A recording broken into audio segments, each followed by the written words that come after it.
ನನ್ನ ಭಾವನೆ ಮೂಡಿದೆ ಪ್ರೀತಿಯು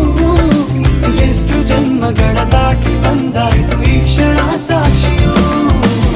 ಲೀಲಾವತಿ ಶರಾವತಿ ನೀಲಾವತಿ ಹೆಸರೇ ಗಂಗಾವತಿ ತುಂಗಾವತಿ ನೇತ್ರಾವತಿ ನೀನೇ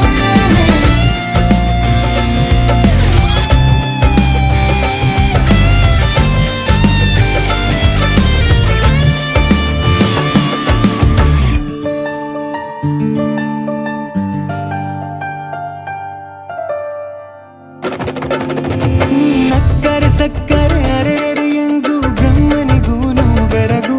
ನೀನೆಂದರೆ ಬೆರಗಿಗೂ ಬೆರಗು ಬರೆದರೆ ಮುಗಿಯದು ಪದದಲ್ಲಿ ಸಿಗದು ರತಿಯರಿಗಿಂತ ಸೊಬಗು